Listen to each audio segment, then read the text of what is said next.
Hi friends, welcome back. भैया गुस्से से लाल सीएम योगी ने सिखाया सबक, बुरी तरह कांप उठे 3 भड़काऊ मौलाना। अरे वाह, चलो वीडियो शुरू करते हैं। वीडियो शुरू करने से पहले अगर आप चैनल पर नए हो और आपने अभी तक सब्सक्राइब नहीं किया तो जल्दी से पहले सब्सक्राइब के बटन और बेल आइकन को क्लिक कर लो ताकि आपको हमारे सारे न्यू वीडियोस के नोटिफिकेशन मिल जाए जैसे हम अपलोड करें। अगर आपको वीडियो पसंद आता है प्लीज लाइक एंड शेयर। चलिए शुरू करते हैं। ये जो भी भड़काऊ भाषणें दे रहे हैं और कईयों को मतलब गलत रास्ते पे लेके जा रहे हैं, इनसे पता चल रहा है कि हमारी इस कंट्री में कितनी अलार्मिंग सिचुएशन है, इस टाइप के लोग हैं। और उससे ज़्यादा खतरनाक बात यह है कि ऐसे लोग दूसरे लोगों को, आम जनता को भड़का पा भी रहे हैं। मतलब जनता भी इतनी उस टाइप की है कि वो भड़कती जा रही है, उसको भी ये नहीं समझ में आ रहा क्या सही है क्या गलत है। वो इन भड़केलू भाषणों के साथ पीछे उनके लग रही है। तो चलो, ये भी अच्छी बात है कि योगी जी हैं। जो अगर कोई और होता तो भैया कंट्रोल नहीं हो पाता, क्योंकि अब योगी जी हैं तो वो तो इनको सीधा करेंगे ही करेंगे। चलो शुरू करें।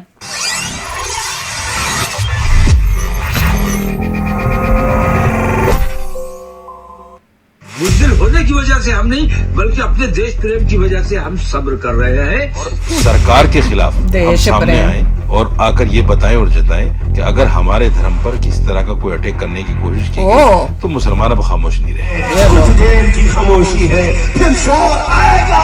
आज कुत्तों का वक्त है, कल हमारा दौर आएगा। लब्बैक या पाकिस्तान को बोलते हैं हमारे देश में खुद ही ऐसे लोग हैं। नमस्कार, मैं शबनम। धर्म के चंद ठेकेदार मौलाना जो चाहते थे देश में वो धीरे धीरे हो रहा है। हिंसा की आग सुलग रही है, पत्थरबाजी शुरू हो गई है, कानून को ठेंगा दिखाया जा रहा है। और इस बवाल के पीछे अगर किसी का नाम आ जाए तो वो है सिर्फ भड़काऊ मौलाना। मुफ्ती सलमान अजहरी, मौलाना साजिद रशीदी, मौलाना तौकीर रजा, ये चंद नाम हैं। लिस्ट और इनके भड़काऊ बयान पढ़कर सुनाएंगे तो कानों से खून निकल जाएगा, लेकिन ये अपनी हरकतों से बाज नहीं आएंगे। ये लोग मंच पर भड़काऊ बयानबाजी कर जाते हैं, घरों में घुसकर खुद तो आराम फरमाते हैं, लेकिन उसके बाद जो कुछ होता है उसका ट्रेलर आपने उत्तराखंड के हल्द्वानी में देख ही लिया। सबसे पहले नाम आता है मौलाना तौकीर रजा का। ये कैमरे के आगे बैठकर उत्पादियों को, भ्रष्टाचारियों को और तो और अवैध कब्जा कर बैठे दबंगों को बेचारा बता रहे हैं। मुसलमानों को डरा हुआ दिखा रहे हैं, जेल भरो आंदोलन की धमकी देकर बवाल करने की साजिश रच रहे हैं। मस्जिदें तोड़ दी जाए, मुसलमानों की लिंचिंग कर दी जाए, बेइज्जतियां कर दी जाए, हमारी बेटियों को गुमराह कर दिया जाए, मुर्तद बना दिया जाए, कुछ भी। हम मुसलसल सब्र इसलिए कर रहे हैं कि हम अपने देश से प्यार करते हैं। ये प्यार है, बुज़दिल नहीं है। बुज़दिल होने की वजह से हम नहीं बल्कि अपने देश प्रेम की वजह से हम सब्र कर रहे हैं। सब्र का पैमाना लबरेज आप लोग कर रहे हैं। और विश्व हिंदू परिषद और बजरंग दल जैसे संगठन ये चाहते हैं कि हमारे मुल्क में दंगे फसाद का माहौल बन जाए, खाना जंगी का माहौल बन जाए। सिर्फ मुसलमानों के सब्र की वजह से अभी तक हिंदुस्तान में खाना जंगी नहीं हुई है।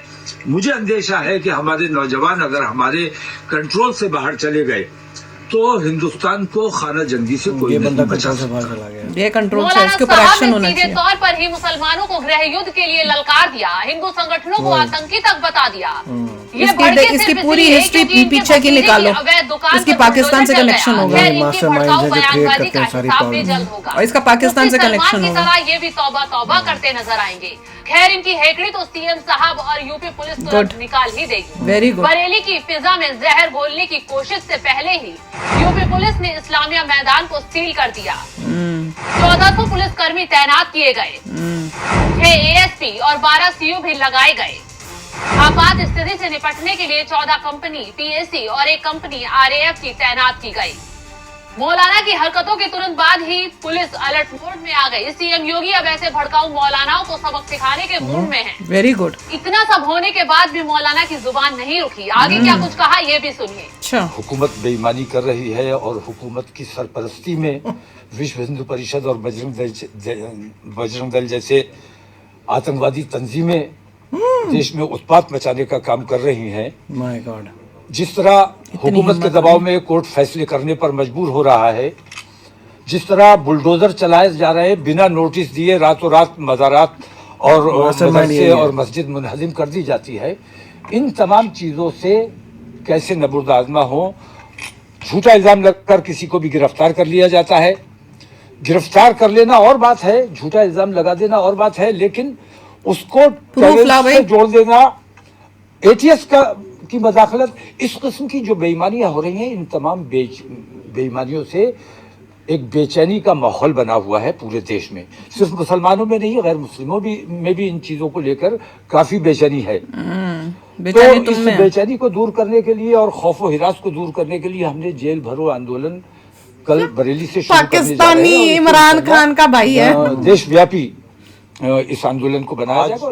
मुख्तलिफ पार्टियों और मुख्तलिफ सूबों को लोग, ऐसे लोग हमारे देश को दबाने के लिए बैठे हैं। में जो मौजूदा हालात हैं, जिस तरह हुकूमत बेईमान, इन्हीं भड़काऊ मौलानाओं की बयानबाजी का नतीजा हल्द्वानी में बवाल है, लेकिन यहाँ भी दावी सरकार ने उपद्रवियों को सबक सिखा दिया है। खबर तो ये भी आ रही है कि ये लोग यूपी में माहौल बिगाड़ने की फिराक में हैं, हिंदू मुसलमानों के नाम पर अपनी दुकान चला रहे हैं। इस लिस्ट में भड़काऊ मुफ्ती सलमान अजहरी का नाम भी जुड़ता है। ये वो राजनीति के जहरीले मौलाना हैं जिसने देश में बड़े लेवल पर माहौल खराब करने की कोशिश की, मुसलमानों को भड़काया। क्या कुछ कहा, पहले ये सुन लीजिए। सुना है। उलझते हैं, अभी तो करबला का आखिरी मैदान बाकी है, कुछ देर की खामोशी है। भीड़ देखो लोग कितनी आई है इसको सुनने के लिए। ऐसे इस टाइप के इंसानों को सुनने के लिए भीड़ आती है। लोग अपना भीड़ है, मोस्टली लोग भीड़ होते हैं। ना जाने ये मौलाना कौन से दौर को बुला रहे हैं। खैर वक्त रहते ही पुलिस ने इनकी सारी हैकड़ी निकाल दी, डंडा चलाया, घर से घसीट कर ले आई, तो मौलाना की अकल ठिकाने आ गई। न सिर्फ अपनी गलती मान ली, बल्कि समर्थकों से भी विनती करते नजर आए। जोश में कभी होश न खोना चाहिए। हालात जैसे भी है, मैं आपके सामने हूँ और अल्हम्दुलिल्लाह आपको मैं बता रहा हूँ, मैं कोई क्रिमिनल नहीं हूँ। क्या? और मैं किसी क्राइम में लाया गया। हाँ, मेरी तकरीर के मुताबिक जो तहकीकात उनको करनी है वो कर रहे हैं, हम भी उनका कोऑपरेट कर रहे हैं, आपको भी करना चाहिए। मौलाना मुफ्ती सलमान अजहरी कबूल कर रहे हैं कि वो जोश में होश खो बैठे। कहाँ कबूल कर रहे हैं? इसका सबक उन्हें मिल गया है। इन्हें सबक सिखाए देरी हुई नहीं कि मौलाना साजिद रशीदी ने जहर उगलना शुरू कर दिया। यूसीसी एक ऐसा मसला है, वो तो आएगा भी हिंदुस्तान में धर्म और पंथ हैं, बहुत इंपॉर्टेंट है। उन तमाम को ये कहीं ना कहीं अटैक करेगा, क्योंकि सबके अपने लॉज हैं।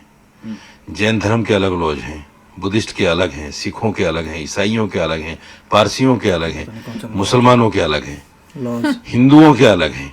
बताएंगे तो इन तमाम जो भी धार्मिक लॉज हैं उनको इकट्ठा कैसे किया जा सकता है? करेंगे, देश में रहे इकट्ठा हो गए रहना। पद्धति अलग है, हमारी पूजा पद्धति अलग है, सब इकट्ठी ये सब चीजें बिल्कुल अलग अलग हैं और होंगी और रहेंगी। इसको कोई आदमी ये नहीं कह सकता कि भाई ये जो है सब एक समान हो जाए। इनको कुछ चीजें आता है। अब देखिए, जैसे क्रिमिनल केसेस होते हैं वो सबके लिए बराबर हैं। सिविल में आप चले जाइए कोर्ट में, सबके लिए केस बराबर है। अब यूसीसी भी तो कॉमन सिविल कोड लाकर ये बताना और जताना क्या चाहते हैं, मैं आपके चैनल के माध्यम से तो तुमको समझ नहीं आती, मुसलमानों से एक अपील जरूर करना चाहूंगा। और वो अपील ये है कि अब मुसलमानों को संवैधानिक तरीके से बाहर निकलना पड़ेगा। कहाँ? हम सड़कों पे आए, बड़ी तकलीफ, जैसे किसान आए, किसानों ने 1.5 साल संघर्ष किया, देखा, तीनों बिल वापस हो गए, कुर्बानी देनी पड़ी। ये नहीं आएगा, मुसलमानों को भी कुर्बानी देनी पड़ेगी। अगर मुसलमान कुर्बानी देने के लिए तैयार नहीं है, तो जैसे आपने सुना होगा कि अभी 600 साल पुरानी मस्जिद फ्रांस को प्रॉब्लम बिना नोटिस ज्ञानवापी में क्या हो रहा है, ये सारी चीजें जो है मुसलमान अगर तमाशाई बन के देखता रहेगा तो मैं समझता हूँ कि इन लोगों के कदम आगे बढ़ते रहेंगे। इसलिए मुसलमानों को संवैधानिक तरीके से, मैं ये नहीं कह रहा हूँ कि देश में कोई इस तरह की आपको पता है ना, अभी ऐसे बोल नहीं सकता, किसी का नुकसान हो या सरकारी संपत्ति को नुकसान पहुंचे, सिर्फ इसलिए कि हम जो हमारा जो संवैधानिक अधिकार है, हम सड़कों पर निकले और सरकार के खिलाफ हम सामने आए और आकर ये बताएं और जताएं कि अगर हमारे धर्म पर किसी तरह का कोई अटैक करने की कोशिश की गई तो मुसलमान अब खामोश नहीं रहेगा। साजिद रशीदी तो यूसीसी का मुद्दा उठाकर ऐसे बयानबाजी कर रहे हैं जैसे ना जाने यूसीसी सिर्फ मुसलमानों के लिए है, जबकि यूसीसी के आने से देश भर के मुसलमान खुश हैं, क्योंकि देश में सभी धर्मों को समान अधिकार मिल पाएंगे। लेकिन मौलानाओं की दुकान पर तो ताले ताले जो लग लगने जाए। हैं। शायद यही वजह है कि ये वही। लोग देश में भड़काऊ बयानबाजी कर चंद पार्टियों को फायदा पहुंचाने और देश में दंगे कराने की फिराक में हैं, क्योंकि इन सबकी गैंग चुनावों के करीब आने पर ही बौखलाती है। अब लोकसभा चुनाव नजदीक है, मोदी को टारगेट करना है, तो इससे करते बेहतर रहो। वक्त मौलानाओं को नहीं मिल सकता, इसलिए ये ऐसी हरकतें करने पर उतर आए हैं। भाई इससे पता चलता है कितना इम्पोर्टेंट है कि हम सबको बीजेपी को, मोदी जी को मेजॉरिटी में विन इस इलेक्शन में देनी ही देनी है। इसमें सेकंड ऑप्शन नहीं है। जिस तरह से ये देश को खा रहे हैं ना, not because of religion, not because of religion, जो वो काम करे Because of बिल्कुल good ठीक है। governance. हाँ, Governance अच्छी क्योंकि है। वो मेक श्योर करें सबको इक्वल राइट, सबको सेम लॉ, सबको सेम चीजें मिले पूरे देश में, क्योंकि इनको इतनी आदत होगी है डिस्पैरिटी देख देख कर कि अब उनको दिख रहा है कि जब इक्वालिटी आएगी तो इनकी दुकानें बंद हो जाएंगी। जिस तरह से ये लोगों को भड़कू के अपने दुकानें चलाते हैं, देश को खोखला करने की कोशिश करते हैं, वो सब खत्म हो जाएगा। इसलिए इनको तकलीफ हो रही है। अब ये जो है तिल मिला रहे इसमें हैं। इम्पोर्टेंट ये है कि अगर कोई कहे इंडियन हूं मैं, उसका मतलब होना चाहिए यूसीसी। यस, इंडियन का मतलब ये हर इंडियन वो करता है, इररिस्पेक्टिव रिलीजन क्या है, क्योंकि पहले वो इंडियन है। ये इनको समझ नहीं आता, इनके हिसाब से पहले रिलीजन है, विच इज इनकरेक्ट। हर चीज में पहले रिलीजन ही बोलते हैं। पहले क्योंकि उनका दिमाग प्रोफेशन ही ऐसे वही क्या है। देखिए, प्रोफेशन ही उनका रिलीजन है, इसलिए वो कह रहे हैं कि मेरे प्रोफेशन को खतरा पड़ेगा अब। और गवर्नमेंट कह रही है इंडियन का मतलब होता है यूसीसी। इंडियन का मतलब एग्जैक्टली ऐसा इंडियन होता है, ये इस तरीके से इंडियन रहता है, उसके बाद उसका अपना रिलीजन है। बिल्कुल, तो ये बहुत ही इंपॉर्टेंट है। यूसीसी आए, अभी से उत्तराखंड में आया है, सार जल्दी सब करें। जगह आए, उससे ये पता लगेगा कि इंडियन भैया ऐसा ही होता है। और ये सिमिलर कॉन्सेप्ट पूरे यूरोप में भी है। हाँ, सबको दिख रहा है। फ्रांस ने भी यही किया था कि अगर आप कहते हैं कि फ्रेंच, सो फ्रेंच इस टाइप से होना चाहिए। बिल्कुल, अमेरिकन भी कहते हैं, अमेरिकन में भी कोई अलाउड नहीं है इतनी सारी मैरिजेस, नो लॉ रिकॉग्नाइजेस। बिल्कुल, अगर कोई मुस्लिम रिलीजन का है और वो इतनी वाइफ्स मतलब शादियां कर लेता है, इट्स नॉट लीगल है यूएस में। It's not illegal. It is illegal in US, it's not legal in USA, it is illegal. हाँ, वही तो ये सब जो है हर एक कंट्री ने बता रखा कि अगर आप उस कंट्री के सिटीजन हैं तो इस टाइप से आपका होगा, उसके बाद अपना रिलीजन करिए। बिल्कुल। मैं तो सबको ये बोलूंगी, खासकर जो इस टाइप के भड़केलू भाषण देते हैं, कि देश में जो लॉ है वो तुमको फॉलो करना पड़ेगा। देश का संविधान जो है, जो भी बना है, तुम्हें फॉलो करना पड़ेगा।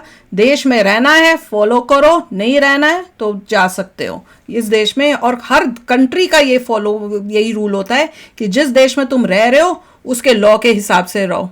अगर नहीं रह सकते हो तो चले जाओ। तो चलो आप भी शेयर करना अपने थॉट्स। चलते हैं, मिलेंगे नेक्स्ट वीडियो में बहुत ही जल्द। Till then take care and bye bye. तो अगर आप मेरे इस चैनल पे नए हो तो जल्दी से सब्सक्राइब के बटन को हिट करो और बेल आइकन को क्लिक करो, ताकि आपको मेरा जब नया वीडियो मैं लगाऊं आपको उसके बारे में जल्दी से पता चल जाए।